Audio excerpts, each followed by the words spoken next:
guys, welcome once again to Think Tank TV. Now, a lot has been happening in the Nigerian political sector, especially as it has to do with the visit of President Bola Ahmed Tinubu to Anambra State. Now, while Chukwuma Solodo and the politicians in Anambra State was giving President Bola Ahmed Tinubu this chieftaincy title, the Nigerian police force went ahead to say that by virtue of the fact that President Bola Ahmed Tinubu's visit to Anambra State had no violence, it shows that Anambra State and southeastern Nigeria is actually very peaceful. Yes, while all that was happening, few hours down the line in Imo State, Okigwe, which happens to be the southeastern part of Nigeria, there has been a serious calamity, an explosion of trucks. Over 15 trucks have been burnt down, and a lot of human beings to the tune of almost 100 have been sent to R.I.P. What are the Igbos trying to say about it? The Nigerian police force has alleged that this explosion can be traceable to ESN and ipob. And ipob has not made any statement about it. And as I speak to you right now, everybody in Imo State is actually on their toes.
Now, while all this was happening, even though the ESN and ipob has not come out to take responsibility for what happened in Imo State, many have alleged that this is a message that the Igbos are sending to President Bola Ahmed Tinubu that enough of the holding of Nnamdi Kanu, Amid all this political catastrophe in Nigeria, many Nigerians have been criticizing the Bola Ahmed Tinubu's administration, including Peter Obi, and just reacting to Peter Obi's statement lately, rather than look at some of the critical security issues in the country. We have the Senate President in person of Godswill Akpabio responding to Peter Obi, stating that Peter Obi should go and resolve the political crisis that is in Labour Party before he can talk about coming to resolve the crisis in Nigeria, which has to do with Boko Haram and other economic related issues. Many Nigerians have also reacted to his words, as many believe that he should be concentrating on more serious issues in the nation. Let's take a look at some of the words of Godswill Akpabio that sparked reactions on the internet. Yet, when somebody makes a statement that the labors of our heroes pass, I beg to disagree. Let our brother Peter Obi show leadership like Edwin Clark did by resolving first the crisis in the Labour Party. For a man who wants to run Nigeria, you have one of the smallest parties in Nigeria, and you cannot even resolve the crisis in that Labour Party. Is it the crisis of Boko Haram that you will come and resolve in Nigeria? I would like us to be known for what we did when we had the opportunities. As I speak now, I can tell you about the dualized thoroughfares in my state. I can tell about the flyovers in my state. I can tell about the best international hospital in my state. I can tell about the monuments of government houses that are built, both for the governor and deputy. I'm one of the best digitalized governor's office in Nigeria. I can tell you about the best international stadium in West Africa. I can tell you about the free and compulsory education that I did for all Nigerians. I can tell you about the unity I brought in religion by sponsoring over 5,800 Muslims to the Holy Land and over 12 to 15,000 Christians to Rome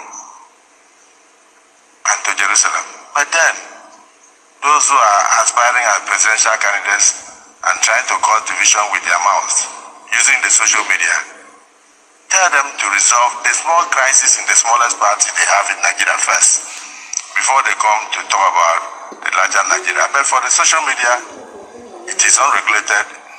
I wish you luck as you have a field day. I'm saying this because this is what Edwin Clark would have advised if he were alive. So I've started to speak his voice.